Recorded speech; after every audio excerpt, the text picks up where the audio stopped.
Bitcoin के मेरे monthly trade analysis में आपका स्वागत है। आज मैं लगातार मेरा ये तीसरा मंथ है बिटकॉइन में मेरा ट्रेड करते हुए। मैं इसमें मात्र 10,000 रुपये लगा करके फ्यूचर्स एंड ऑप्शंस के जरिए इसमें ट्रेड कर रहा हूँ और यह मात्र एक एक्सपेरिमेंट भर है। बट मेरा जो उद्देश्य है वो यह जानना है या देखना है कि इसमें ये ट्रेडिंग कितनी घातक हो सकती है या फिर कितनी प्रॉफिटेबल हो सकती है और मैं इसको कर सकता हूँ कि नहीं कर सकता हूँ। जनवरी में मेरा आउटकम था वो पॉजिटिव था, फरवरी में फिर मेरा आउटकम पॉजिटिव हुआ और अब मैं आपको अपना मार्च मंथ का पोजीशन दिखलाऊंगा उसमें क्या आउटकम रहा। और सबसे पहले मैं आपको ऐड फंड्स में जा करके दिखला देता हूँ कि 15 जनवरी के बाद से आप यहाँ देख सकते हैं मैंने कोई भी फंड नहीं डाला है। मैं इस पेज को यहाँ से रिफ्रेश भी कर देता हूँ थोड़ा ट्रांसपेरेंसी के लिए और यहाँ पूरे पेज को फिर से मैं रिफ्रेश कर देता हूँ। अब देखिएगा 15 जनवरी के बाद मेरे द्वारा कोई भी फंड नहीं डाला गया है, सिर्फ 10,000 लगा करके ही मैं इसमें ट्रेड कर रहा हूँ। अब मैं आपको मार्च का पोजीशन दिखलाता हूँ और उसमें आपको बहुत सी चीज़ें समझने के लिए मिलेंगी। तो इस वीडियो को जो लोग अगर इसमें काम करना चाहते हैं फ्यूचर्स एंड ऑप्शंस में बिटकॉइन में, तो वो लोग ज़रूर इसको ध्यान से देखें और देखें कि इसमें क्या क्या गलतियां आदमी करता है और मुझसे क्या क्या गलतियां हुई है और मैं उससे क्या क्या सीख रहा हूँ। सबसे पहले मैं आपको पिछले महीना 1 मार्च से लेकर के 31 मार्च तक का डेट सेलेक्ट करके दिखला रहा हूँ अपना पोजीशन। तो मेरा टोटल रियलाइज्ड पीएनएल है, मैं इसको रुपीस टर्म में कर देता हूँ, थोड़ा आपको समझने में भी आसानी रहेगी। टोटल मैंने 3,112 रुपये कमाए हैं। ठीक है, ये डेट वाइज ग्राफ है कि रेड दिखला रहा है कि मैं उस दिन कितना लूज़ किया, ग्रीन दिखला रहा है कि मैं कितना गेन किया। अब आप नीचे में देखिएगा फीस चार्ज, मैं आपको शुरू में ही बताया था कि आप जो भी ट्रेड करते हैं उसमें एक्सचेंज आपसे कुछ फीस लेती है और आपका चूँकि ये ट्रेड लीवरेज ट्रेडिंग है तो इसमें आपको फंडिंग के लिए भी कुछ पैसे लगते हैं। तो ये 3,112 रुपये कमाने में मुझको 2,223 रुपये लगे हैं एज ए फ़ीस, जो कि मेरे प्रॉफिट से माइनस हो जाएंगे। और फंडिंग भी वो 7.92 रुपीज़ है, वो लगभग 8 रुपये इसमें से माइनस हो जाएंगे। तो वो ले दे करके मैं अपने शॉर्ट में भी आपको बताया था कि वो मात्र 882 मार्च से मेरा प्रॉफिट रहा, जबकि जनवरी में 2,187 और फरवरी में 1,700 रहा था। यानी कि इस महीने काफ़ी कम हुआ। कम होने का कारण आप समझ सकते हैं कि जैसे ही ये महीना शुरू हुआ और वार काफ़ी घंघोर छिड़ गया इजराइल और ईरान के बीच में और सारे एसेट्स नीचे जा रहे थे। मुझसे गलती हुई कि मैं थोड़ा प्रीएम्प्ट करने लगा मार्केट को और शॉर्ट पोजीशन थोड़ा ज़्यादा बना लिया और बिटकॉइन शुरू में थोड़ा सा नीचे गया। अभी आप चार्ट देखिए, चार्ट में मैं आपको समझने में काफ़ी आसानी रहेगी।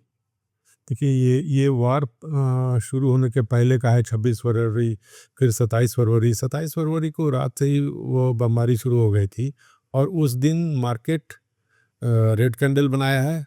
उसके दूसरे दिन आप देखिए कि ये ग्रीन कैंडल हो गया, मगर ग्रीन कैंडल बनाने से पहले मार्केट यहाँ लगभग 63,000 का वो लो बनाया था और यहाँ पर सबको लग रहा था और मैं भी यही मान करके चला कि अब तो बिटकॉइन में भी काफ़ी तेज़ गिरावट होगी और मैं शॉर्ट करके बैठ गया। लेकिन मार्केट को तो कुछ और ही डिसीजन था मार्केट का बिटकॉइन के, तो उसने काफ़ी कॉन्ट्रेरियन प्ले किया और आप देखिए ये ग्रीन कैंडल, जब सारे एसेट्स नीचे जा रहे थे तो ये एक ग्रीन कैंडल इसे बना और उसके बाद आप लगातार देखिए ये ऊपर गया है। और इसी के हिसाब से आप देखिए मेरा ट्रेडिंग में भी पीएनएल जो पहला दिन था महीना का, उसमें मैं 2,337 रुपये गंवाया हूँ। यानी कि लगभग जनवरी महीना में मैं जितना कमाया था उससे कुछ ज़्यादा ही मैं लूज़ कर गया एक ही दिन में, और उसके बाद लगातार 3 दिन तक लूज़ किया। फिर उसके बाद मैं इस स्थिति को कुछ संभाला हूँ मगर फिर मैं लूज़ किया हूँ। बट उसके बाद फिर लगातार चीज़ें अच्छी होती गई है और लगातार मैं प्रॉफिट में रहा हूँ। मगर फिर आप देखिएगा कि 21 मार्च को एक काफ़ी बड़ा कैंडल बना और इनफैक्ट इस दिन लिक्विडेशन हो गया था। लिक्विडेशन क्या है मैं अपने शॉर्ट में आपको बतला चुका हूँ। इस दिन मार्जिन शॉर्ट करने की वजह से एक्सचेंज ने मेरे बहुत सारे पोजीशंस को ही स्क्वायर अप कर दिया, जिसके कारण मुझे काफ़ी लॉस हुआ और ये सब रात के समय में हुआ जिस समय मैं सोया हुआ था और गलती से मैं स्टॉप लॉस लगा करके नहीं सोया था। तो एनीवे उसके बाद फिर मैं अपने आप को संभाला हूँ और उसके बाद आप देखिए मंथ एंड होते तक सिर्फ ग्रीन कैंडल है और बड़े बड़े कैंडल है और जिसके बदौलत मैं इस ट्रेड में इस मंथ के ट्रेड में 882 रुपीज़ का प्रॉफिट कमा पाया। आपको चार्ट में भी मैं दिखला दूं कि कैसे ये बिहेव किया है। यहाँ पर आप देखिए वार शुरू होने का दिन है, मार्केट नीचे जा रहा है, फिर नीचे गया, फिर ऊपर आ गया और लगातार ऊपर जाता गया है। यहाँ पर इस दिन से 4 मार्च के बाद से गल्फ ऑफ हॉर्मुज़ का इशू आ गया था और मार्केट फिर नेगेटिव रिएक्ट करने लगा।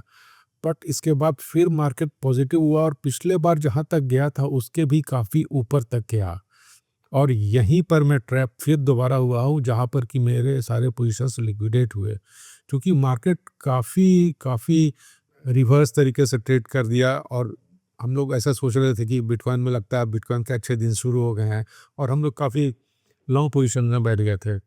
एनीवे वो गलती हुई और उस गलती को फिर सुधार करके जो बाकी के इतने सारे जो कैंडल्स देख रहे हैं इसमें मैं लगातार प्रॉफिटेबल बना रहा और अंत में वही होता है, अंत भला तो सब भला और मैं फाइनली 882 के प्रॉफिट में इस मंथ को क्लोज किया। मेरा जो बेंचमार्क है, वैसे तो इसमें बिटकॉइन में क्या ही बेंचमार्क होगा, बट मैं जो HDFC बैंक में 1 साल का FD है वो 6.75% के हिसाब से 10,000 रुपीज़ का मात्र 694 रुपया होता है। तो लगातार तीनों महीना मैं 694 रुपये से तो ज़्यादा ही कमा रहा हूँ। और इस मंथ जो गलतियाँ मैंने यहाँ पर की हैं, इस मंथ में जो पिछले महीने में मैंने की है कि मैं मार्केट को रिएक्ट करने से पहले ही मैं मार्केट में रिएक्ट करने लग जा रहा था। किसी भी ट्रेडर के लिए सबसे घातक होता है। हर ट्रेडर को मार्केट में हमेशा न्यूट्रल होकर के चलना चाहिए और मार्केट जैसे पैन आउट कर रहा है आपका ट्रेडिंग भी वैसा ही पैन आउट होना चाहिए। 2 बार इस महीने में मैंने गलती की और दोनों बार आप देख सकते हैं कि काफ़ी बुरा परिणाम हुआ। इस दिन मैं लगभग 2,370 रुपये कमाया और इस दिन लगभग 2,180 रुपये कमाया।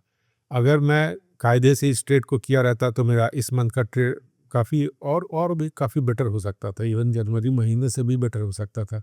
बट एनीवे गलतियाँ करके ही आदमी सीखता है, गलती करी है कि मैं भी सीख रहा हूँ और अपनी गलतियों को आपको बतला रहा हूँ ताकि अगर फ्यूचर में आप कभी ये काम करना चाहें तो ये मेरा जो ट्रेडिंग जर्नल जो कि यूट्यूब में स्टोर हो रहा है, मैं तो इसे हमेशा सीखूंगा ही और आपको भी इससे सीखने का बहुत मौका मिलेगा। मेरे इस एक्सपेरिमेंट का जो कि मैं 10,000 मात्र लगा करके इसमें ट्रेड कर रहा हूँ, इसका मुख्य उद्देश्य यही है कि आप करने से पहले खुद देख लीजिए कि एक आदमी जो कर रहा है उसके साथ क्या नतीजा हो रहा है और मैं इस ट्रेड को अब अगले नेक्स्ट 2 मंथ तक कैरी फॉरवर्ड करूँगा।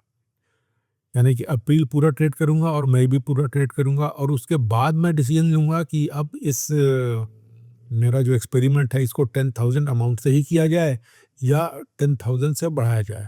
अगर मैं पाँचों मंथ सक्सेसफुल हो जाता हूँ तो मैं इसमें एक ज़ीरो और बढ़ा करके कोशिश करूँगा कि इसको 1 लाख से मैं ट्रेड करना शुरू करूँ ताकि एक रियल प्रॉफिट दिखे भी और लॉस भी हो तो थोड़ा अच्छा लॉस हो। एनीवे बट अगर आप किसी भी ट्रेड में किसी भी तरह के इंस्ट्रूमेंट में आप ट्रेड कर रहे हैं और लगातार 5 महीना अगर आप उसमें सक्सेसफुल हैं और जो सबसे सेफ इन्वेस्टमेंट प्रोडक्ट है बैंक FD जो कि साल का आपको 6.75% दे रहा है और आप यहाँ हर मंथ 8% अर्न कर रहे हैं, तो इन एनी केस इस एक्सपेरिमेंट को जारी रखना ज़रूरी है और थोड़ा और सीरियसली करना ज़रूरी है। तो जो लोग भी इस चैनल को थोड़ा सीरियसली देख रहे हैं एक बार ध्यान दें इस चीज़ को और कोशिश करें। जैसे मैंने एक रास्ता निकाला है ट्रेड करने का, आप भी कोई ना कोई रास्ता निकालिए। हर आदमी का तरीका अलग होना चाहिए और हर ट्रेडर का तरीका अलग ही होता है। आप किसी को कॉपी कर के कभी सक्सेसफुल नहीं हो सकते। हर आदमी का एक अपना स्टाइल होता है, आप अपनी स्टाइल को खुद ही डेवलप करिए और देखिए कि मैं कैसे अपनी स्टाइल को डेवलप कर रहा हूँ, मैं कहाँ-कहाँ गलतियाँ कर रहा हूँ और वो गलतियाँ आपको दोहरानी नहीं है। तो चलिए, मैं इस वीडियो को भी यहीं पर क्लोज़ करता हूँ और नेक्स्ट मंथ मैं कोशिश करूँगा कि कम से कम 2 बार अपने पोज़ीशंस को आपको दिखलाऊँ और शेयर करूँ सारी चीज़ों को। और जनवरी, फरवरी, मार्च इन तीनों महीना में मैंने जो अलग-अलग प्रॉफ़िट किया है, मैं इस मंथ में उसको सरपास करने की पूरी कोशिश करूँगा। सक्सेसफुल हो पाता हूँ या नहीं हो पाता हूँ, चलिए वेट करते हैं, देखते हैं। Thank you.